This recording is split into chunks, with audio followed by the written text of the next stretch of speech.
signing of a historic peace agreement between the Democratic Republic of the Congo and the Republic of Rwanda.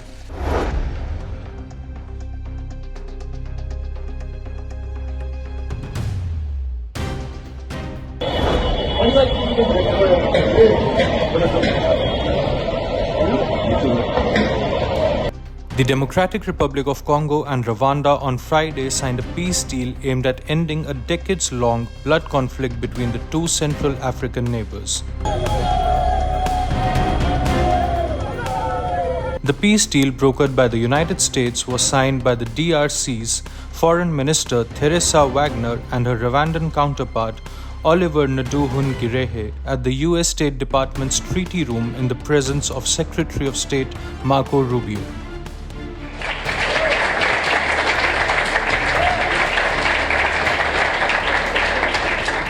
Overseeing the agreement was Donald Trump, who later hosted the concerned parties at his Oval Office for a media interaction. In his own unabashed style, Trump called the agreement a glorious triumph to bring an end to the conflict in a region which had a lot of war, a lot of fighting, and a lot of debt.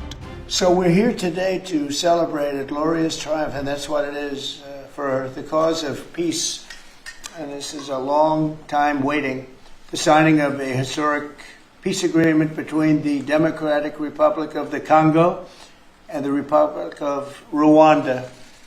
The conflict has continued, and it's been going on for many, many years. It's been going from, I guess they say 30 years. The Great Lakes region of Africa for a long time, and maybe even a time before that. How is the Great Lakes region? It must be beautiful, right? Beautiful. Beautiful region, but they had a lot of war, right? A lot of fighting, a lot of death. It's displaced countless people and claimed the lives of thousands and thousands. But today, the violence and destruction comes to an end, and the entire region begins a new chapter of hope and opportunity, harmony, prosperity, and peace.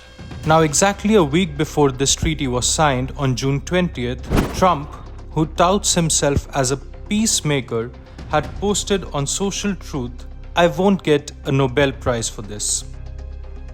Critics, however, point out to the possibility that the US could leverage this deal for gaining a greater access to crucial minerals found in the Democratic Republic of Congo.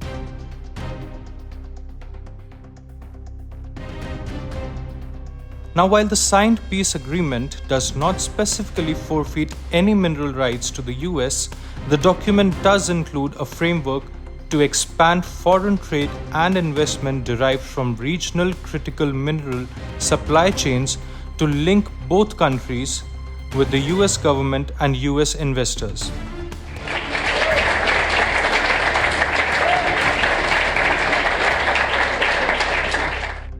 Now, analysts say that the US government's commitment to ensuring the implementation of the peace deal might depend on how much access it has to the minerals being discussed under separate negotiations between the American and the Congolese governments. Critics also warn that such a scenario could cause a replay of the violence of the past decades when Congo's minerals have been a major draw for interfering of the foreign governments.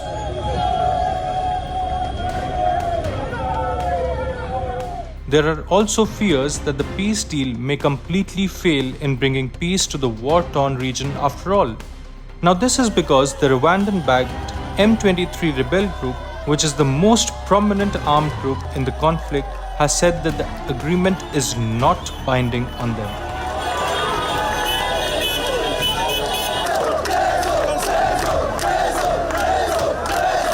More than 7,000 people have been killed and another 1 million displaced since January of this year, when the M23 militia waged a fresh offensive against the Congolese army, seizing control of the two largest cities in the country's east.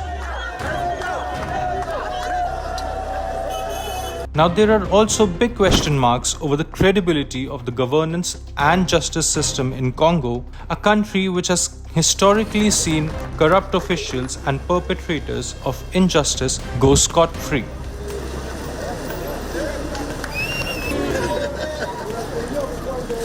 Tensions also surround the discrimination that Congolese Tutsis say they face in Congo in the form of ethnic killings and workplace discrimination.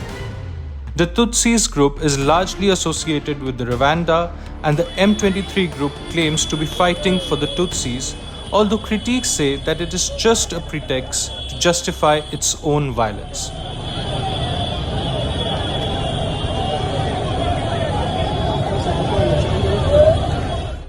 Now there is still hope, even though little, that this peace deal brokered by the US could bring to the Congo-Rwanda conflict to the end, which dates back to the Rwandan genocides of the Tutsis and the centrist Hutus from 1994, that is, more than 3 decades.